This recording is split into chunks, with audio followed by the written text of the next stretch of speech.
Good morning students. मैं Ashutosh Gupta, assistant professor department of biotechnology, Pentium point technical college Rewa. Dear student, जैसे कि आप सभी देख रहे हैं कि पूरा विश्व कोविड-19 से जूझ रहा है। कोरोना वायरस के संक्रमण से हम सभी काफ़ी ज़्यादा परेशान हैं। गवर्नमेंट ने मास्क सैनिटाइजर का उपयोग करना बताया है, लेकिन इसके अलावा भी हम सभी एक काम ज़रूर कर सकते हैं।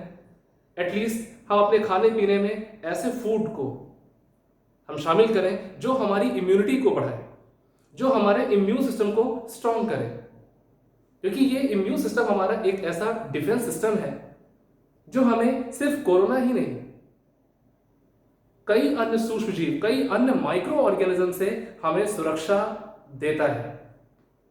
हमारे खाने पीने में हम विटामिन सी को काफ़ी ज़्यादा बढ़ाएं। विटामिन सी के अलावा और भी कई सारे ऐसे फूड हैं जो हमारी इम्यूनिटी को बढ़ाते हैं, जो हमारे डिफेंस सिस्टम को मजबूत करते हैं। सो हम लोग चलते हैं अपने आज के नए टॉपिक पर, जो कि है electron spin resonance spectroscopy. Dear student, जैसा कि इस टेक्निक का नाम है इलेक्ट्रॉन स्पिन रेजोनेंस, और इसके नाम के अंत में लिखी हुई है स्पेक्ट्रोस्कोपी, मीन्स कुछ टेक्निक की बात हो रही है यहाँ पर। तो हम लोग सबसे पहले स्पेक्ट्रोस्कोपी को समझ लेते हैं कि स्पेक्ट्रोस्कोपी एक्चुअल में है क्या, फिर हम इलेक्ट्रॉन स्पिन रेजोनेंस को समझेंगे कि ये क्या है। तो जैसा कि आप देख रहे हैं कि स्पेक्ट्रोस्कोपी का जो नाम है, इसमें दो शब्द छुपे हुए हैं। पहला शब्द है spectro and second one is scopy. Spectro का बहुत सिंपल सा एक रिलेशन निकलता है एक वर्ड से जिसका नाम है स्पेक्ट्रम। आप लोगों ने जब इलेक्ट्रोमैग्नेटिक रेडिएशंस की बात होती है, लाइट की बात होती है, तो वहां पर स्पेक्ट्रम नाम जरूर आता है। स्कोपी जो आगे की बात हो रही है, स्कोपी का सिंपल सा एक अर्थ निकाल सकते हैं कि कोई हम एक टेक्निक की बात कर रहे हैं, कुछ ऐसी टेक्निक जो किसी चीज की स्टडी कर रही है। So spectroscopy is basically deals with the study of spectrum that occurs between the matter and electromagnetic radiation। means जब कोई मैटर और इलेक्ट्रोमैग्नेटिक रेडिएशन जब आपस में इंटरेक्ट करते हैं, जब किसी मटेरियल पर जब इलेक्ट्रोमैग्नेटिक रेडिएशन जब इंसिडेंट होती है, तो वहां पर एक स्पेक्ट्रम जनरेट होता है। तो उस स्पेक्ट्रम को रीड करके उस मटेरियल के बारे में जानकारी देने वाली जो टेक्निक है वो कहलाती है स्पेक्ट्रोस्कोपी। लेकिन इस स्पेक्ट्रोस्कोपी के कई सारे वेरिएंट्स हैं, कई सारे इसके रूप हैं। आप लोगों ने नाम सुना होगा IR spectroscopy, infrared spectroscopy, NMR nuclear magnetic resonance spectroscopy, और आज हम लोग यहाँ बात कर रहे हैं electron spin resonance spectroscopy, means ESR। सभी प्रकार की स्पेक्ट्रोस्कोपी में एक चीज कॉमन आ रही है, स्पेक्ट्रोस्कोपी। मींस इन सभी टेक्निक्स में हम बेसिकली स्पेक्ट्रम की स्टडी कर रहे हैं। लेकिन सबके टाइप्स अलग अलग क्यों हैं? तो यहां पर अलग अलग होने का जो मेन आधार है वो है इस टेक्निक में यूज की जाने वाली इलेक्ट्रोमैग्नेटिक रेडिएशंस।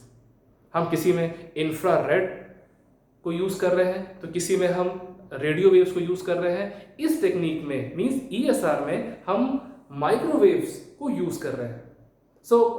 बिना समय को वेस्ट किए हम लोग आगे चल बढ़ते हैं। स्पेक्ट्रोस्कोपी के बारे में मैंने आपको बता दिया। अब इलेक्ट्रॉन स्पिन और रेजोनेंस क्या है, इसके बारे में हम लोग समझते हैं। स्टूडेंट्स, एक चीज आपको और बताना चाहते हैं कि इस ESR को means electron spin resonance spectroscopy को एक नाम और दिया गया है, EPR। उस EPR का जो फुल फॉर्म है वो है electron paramagnetic resonance. Electron paramagnetic resonance spectroscopy. ESR electron spin resonance और EPR इलेक्ट्रॉन पैरामैग्नेटिक रेजोनेंस, ये दोनों शब्द क्या है, इनमें इलेक्ट्रॉन स्पिन क्या है, इलेक्ट्रॉन पैरामैग्नेटिक क्या है, रेजोनेंस का मतलब क्या है, ये अभी हम लोग जस्ट डिस्कस करने वाले हैं। स्पेक्ट्रोस्कोपी मैंने आपको ऑलरेडी पहले बता दिया है। इस वीडियो में मैं आपको कुछ बेसिक से शुरू करना चाहता हूँ, क्योंकि कुछ बुक्स में जब स्टूडेंट्स देखते हैं तो उसमें थोड़ा सा हाइपरफैन स्प्लिटिंग देन और भी कुछ चीज़ों को डिटेल में काफ़ी बताया गया है। तो मैं इस वीडियो में शुरुआत करने जा रहा हूँ एक मॉलिक्यूल से। सिंपली जो मॉलिक्यूल है एटम से मिलकर बना होता है। आप लोगों ने भी इस चीज़ को काफ़ी पहले पढ़ा हुआ है ऑलरेडी, तो हम लोग वहाँ से अपनी शुरुआत करने जा रहे हैं। इस टेक्निक के द्वारा बेसिकली हम जो ऑर्गेनिक कॉम्प्लेक्सेस है, जो मेटल कॉम्प्लेक्सेस है, मींस आयरन, कोबाल्ट, निकल, हम इनकी स्टडी कर पाते हैं। हम ऐसे कंपाउंड की स्टडी करते हैं जिनमें अनपेयर्ड इलेक्ट्रॉन्स मीन जिनमें पैरामैग्नेटिज्म की प्रॉपर्टी होती है, अनपेयर्ड इलेक्ट्रॉन्स जिनमें प्रेजेंट होते हैं। अब ये अनपेयर्ड क्यों, पैरामैग्नेटिक क्या है, स्पिन क्या है, ये सब चीज डिस्कस करने के लिए हम लोग स्टार्ट करते हैं एक एटम से। ये मैंने एक स्ट्रक्चर बना दिया, मैंने इसको बोला है एटम। आप सभी जानते हैं कि एटम के सेंटर पर होता है न्यूक्लियस, और न्यूक्लियस के अंदर क्या होते हैं, प्रोटॉन और न्यूट्रॉन। तो ये जो प्रोटॉन और न्यूट्रॉन का जो कंपोजिशन है, मींस इनका जो एक संख्या है, जो नंबर्स है, वो अलग अलग मॉलिक्यूल में अलग अलग होते हैं। लेकिन अगर हम चार्ज की बात करें तो आप इस बात को जानते हैं कि न्यूक्लियस में पॉजिटिवली चार्ज प्रोटॉन होते हैं और न्यूट्रल होते हैं हमारे न्यूट्रॉन। इसको मैं यहाँ पर बताना जा रहा हूँ, प्रोटॉन्स एंड न्यूट्रॉन। प्रोटॉन में हमारे होते हैं प्लस चार्ज, न्यूट्रॉन होता है हमारा न्यूट्रल, कोई भी चार्ज नहीं। और इस न्यूक्लियस के चारों ओर चक्कर लगाता है हमारा इलेक्ट्रॉन, न्यूक्लियस के चारों ओर चक्कर लगाता है हमारा इलेक्ट्रॉन। और इलेक्ट्रॉन में चार्ज कैसा होता है, माइनस का। ये ठीक उसी प्रकार से है कि जैसे कि हमारी जो पृथ्वी है वो सूर्य के चक्कर लगाती है, तो इलेक्ट्रॉन्स न्यूक्लियस के चक्कर लगाता है। लेकिन यहां पर एक बात और है, यहां पर हमारा इलेक्ट्रॉन इस डायरेक्शन में चक्कर तो लगा रहा है, लेकिन यहां पर एक बात और है कि इलेक्ट्रॉन अपनी एक्सिस पर खुद भी घूम रहा है। मतलब इलेक्ट्रॉन यहां पर घूमते घूमते घूमते ये पूरा चक्कर इस प्रकार से लगाता है। सो साइंस ये कहती है कि कोई भी मूविंग ऑब्जेक्ट की अपनी एक मैग्नेटिक फील्ड होती है, अपनी एक मैग्नेटिक फील्ड। मतलब यहां जो हमारा इलेक्ट्रॉन है ये सिंपली एक प्रकार का मैग्नेट की तरह कार्य करता है, एक छोटे से मैग्नेट की तरह, क्योंकि इलेक्ट्रॉन्स तो चक्कर लगा रहा है, स्पिन कर रहा है। तो स्पिन करने के कारण यहां पर एक मैग्नेटिक फील्ड डेवलप होता है, जिसके कारण हम ये कह सकते हैं कि जो हमारा इलेक्ट्रॉन है वो एक छोटे से मैग्नेट की तरह कार्य कर सकता है, एक्ट कर रहा है। जब हम लोग इलेक्ट्रॉन्स के बारे में, जब हम लोग स्पिनिंग के बारे में जब हम लोग बात करते हैं, तो यहां पर हम थोड़ा सा इलेक्ट्रॉन्स की और प्रॉपर्टीज के बारे में चलते हैं। वो जो प्रॉपर्टी है, तो थोड़ा सा इसको क्लियर कर रहा हूं। वो जो प्रॉपर्टी है बेसिकली आप लोगों ने इसका नाम पहले सुना हुआ है, एक कहलाती है डायमैग्नेटिक प्रॉपर्टी और एक कहलाती है पैरामैग्नेटिक प्रॉपर्टी। डायमैग्नेटिक प्रॉपर्टी का मतलब है जब इलेक्ट्रॉन्स हमारे पेयर्ड फॉर्म में होते हैं, दो फॉर्म। अभी हम ESR के बारे में नहीं जा रहे हैं, अभी हम सिंपली एक बेसिक बात कर रहे हैं, इलेक्ट्रॉन्स क्या है, इलेक्ट्रॉन की स्पिन क्या है, पैरामैग्नेटिज्म क्या है।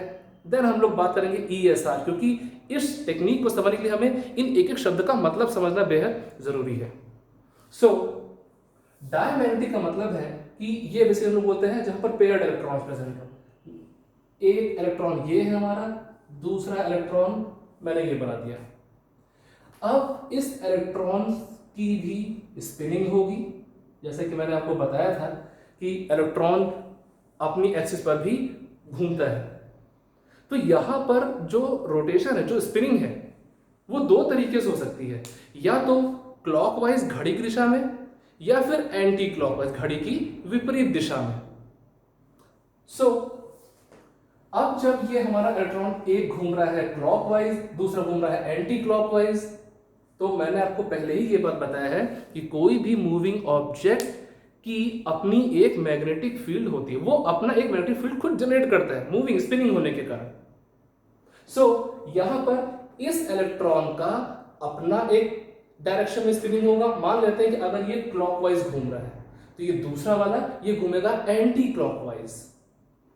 तो इससे होगा क्या कि पहला वाला इलेक्ट्रॉन अपनी मैग्नेटिक फील्ड प्रोड्यूस करेगा और दूसरा वाला अपनी मैग्नेटिक फील्ड। इस प्रकार से दोनों चूंकि पेयर्ड इलेक्ट्रॉन्स हैं, तो दोनों की मैग्नेटिक फील्ड की जो प्रॉपर्टी है वो एक दूसरे से कैंसिल हो जाएगी।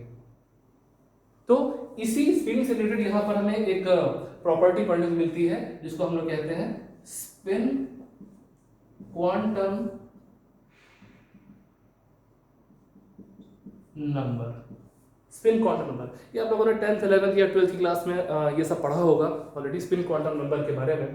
तो यहाँ पर जो वैल्यू है वो यहाँ पर हमको 2 मिलती है, इसको हम रिप्रेजेंट करते हैं ms से। अब इसलिए हम इलेक्ट्रॉन्स की बात कर रहे हैं, स्पिन की बात कर रहे हैं, इसलिए मैंने यहाँ पर s लिखा हुआ है स्पिन को बताने के लिए। 2 वैल्यू मिल रही है, एक मिलती है +½ और दूसरी मिलती है -½ +½ और -½ तो +½ वैल्यू होगी जब हमारा इलेक्ट्रॉन क्लॉकवाइज घूमेगा, स्पिन करेगा, और -½ होगा जब हमारा इलेक्ट्रॉन एंटी क्लॉकवाइज जब मूव करेगा, रोटेट करेगा, सॉरी स्पिन करेगा। ये जो प्रॉपर्टी है ये पेयर्ड इलेक्ट्रॉन्स की, एक क्लॉकवाइज एक एंटी क्लॉकवाइज, ये प्रॉपर्टी कहलाती है डायमैग्नेटिक प्रॉपर्टी। और जब हम बात करते हैं पैरामैग्नेटिक की, तो पैरामैग्नेटिक में हम बात करते हैं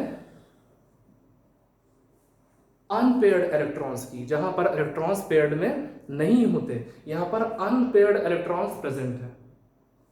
सो अब जहां पर अनपेयर्ड इलेक्ट्रॉन्स है, सो इनके साथ भी वही प्रॉपर्टी, या तो ये क्लॉकवाइज या एंटी क्लॉकवाइज ये रोटेट हो सकता है। और यहाँ पर जैसे कि डायमैग्नेटिक प्रॉपर्टी में दोनों की मैग्नेटिक प्रॉपर्टी, दोनों की जो मैग्नेटिक फील्ड है वो एक दूसरे से कैंसिल हो जाती है, यहाँ पर ऐसा कुछ भी नहीं होता है।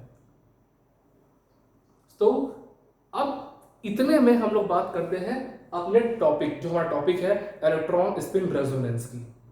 इलेक्ट्रॉन का मतलब आप समझ चुके हैं, हमने एटम का जब स्ट्रक्चर बनाया था तो हमने यहाँ पे न्यूक्लियस की बात की थी, और न्यूक्लियस के चारों ओर घूमने वाला जो एक स्टफ है, नेगेटिवली चार्ज स्टफ है, जिसको हम लोगों ने इलेक्ट्रॉन कहा था। तो वो इलेक्ट्रॉन न्यूक्लियस के चक्कर तो लगा ही रहा है, पर वो अपनी एक्सिस पर भी घूम रहा है, जिसके कारण वहां पर एक मैग्नेटिक फील्ड डेवलप होता है। ये है इलेक्ट्रॉन। चूंकि इलेक्ट्रॉन हमारा स्पिन हो रहा है, हमने यहां पर नाम दिया इलेक्ट्रॉन स्पिन। अभी हमने रेजोनेंस शब्द को रोक के रखा है। जैसे कि मैंने आपको बताया था कि इस ESR को EPR भी कहते हैं, इलेक्ट्रॉन पैरामैग्नेटिक रेजोनेंस स्पेक्ट्रोस्कोपी। तो पैरामैग्नेटिक क्यों? क्योंकि इस टेक्निक के द्वारा हम उन कंपाउंड्स के बारे में स्टडी करने जा रहे हैं जिनमें अनपेयर्ड इलेक्ट्रॉन्स होते हैं, मीन जिनमें पैरामैग्नेटिक प्रॉपर्टीज प्रेजेंट होती है। Paramagnetic means unpaired. तो इसलिए इस टेक्निक को इलेक्ट्रॉन पैरामैग्नेटिक रेजोनेंस स्पेक्ट्रोस्कोपी भी कहा गया, क्योंकि इस टेक्निक में हम इलेक्ट्रॉन्स का पैरामैग्नेटिक बिहेवियर को यूज कर हम उसकी स्टडी कर पा रहे हैं कंपाउंड को समझने के लिए। सो ये सिंपली ESR का एक बेसिक था। मैंने इसमें ये बताने की कोशिश की है कि इलेक्ट्रॉन क्या है, स्पिन क्या है, और इलेक्ट्रॉन क्या है, और पैरामैग्नेटिक क्या है। अभी रेजोनेंस शब्द बचा हुआ है, स्पेक्ट्रोस्कोप मैंने आपको आगे बता दिया था। तो स्टूडेंट्स, ये इस वीडियो का पार्ट फर्स्ट था, जिसमें मैंने आपको सिर्फ electron, spinning, paramagnetism, diamagnetism, spin quantum number, +½ -½ इसके बारे में बताया। अब इसके पार्ट सेकंड में हम लोग एक्चुअल में एंटर करेंगे अब ESR के बेसिक प्रिंसिपल और उसकी वर्किंग में। सो इस वीडियो से रिलेटेड अगर आपको कोई डाउट होता है तो आप उसको भी जरूर बताइएगा। हम लोग इसके नेक्स्ट पार्ट में बताने जा रहे हैं इसके वर्किंग और इसके प्रिंसिपल के बारे में। Thank you so much.